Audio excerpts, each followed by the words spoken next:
Dubai real estate में secondary market क्या होती है?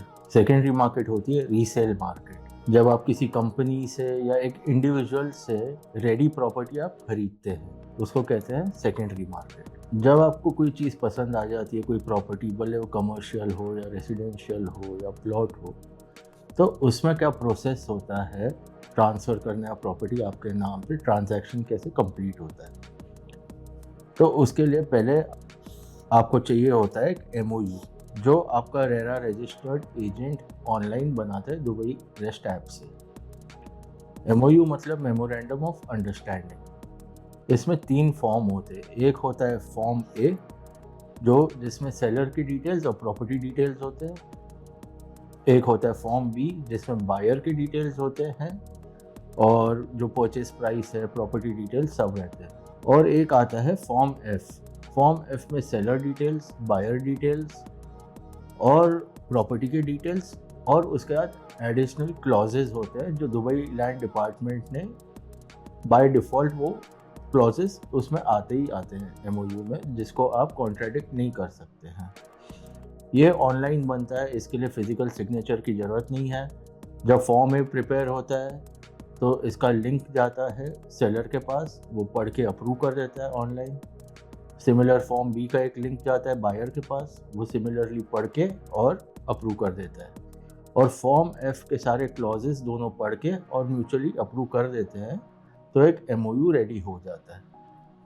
उसके बाद आता है एक एनओसी लेनी पड़ती है डेवलपर से। वो एनओसी इसलिए होती है कि डेवलपर आपको अलाउ कर रहा है आपकी प्रॉपर्टी सेल करने को किसी और को। अभी ये जब रेडी प्रॉपर्टी है तो इसमें करीबन 500 प्लस वैट की एनओसी चार्जेस होते हैं। और जब फिर बायर के पास फंड्स रेडी हो गए, पैसा रेडी है, तो म्यूचुअली एक डेट निकाल के हम जाते हैं ट्रस्टी ऑफिस में। दुबई में अलग अलग ट्रस्टी ऑफिस है, जो हम इंडिया में रजिस्ट्रेशन ऑफिस कहते हैं। तो ट्रस्टी ऑफिस में आप जब जाते हैं अपने चेक्स लेके और डॉक्यूमेंट्स लेके, फिर वहाँ पे आपसे सिग्नेचर्स कराते, ई सिग्नेचर्स होती है, आपके आईडीज़ चेक किए जाते हैं, और बस जो टाइटल डीड होता है वो ट्रांसफ़र हो जाता है न्यू ओनर के नाम पे या बायर के नाम पे। अभी ट्रस्टी ऑफिस में जब आप जाते हैं तो उसमें कुछ चार्जेस इन्वॉल्व होते हैं जो बायर को पे करने होते हैं। पहला चार्ज होता है 4% का दुबई लैंड डिपार्टमेंट का सेलिंग प्राइस पे। अगर आपने 1 मिलियन की प्रॉपर्टी ली है तो उस पर 4% आपको दुबई लैंड डिपार्टमेंट को रजिस्ट्रेशन चार्जेस देना है। फिर होता है 5250, मतलब 5000 प्लस वैट, जो कि ट्रस्टी ऑफिस की फ़ीस होती है जो आपका ट्रांसफ़र करवाते हैं। और उसके बाद आता है एजेंसी कमीशन या ब्रोकर कमीशन का है 2% प्लस वैट होता है।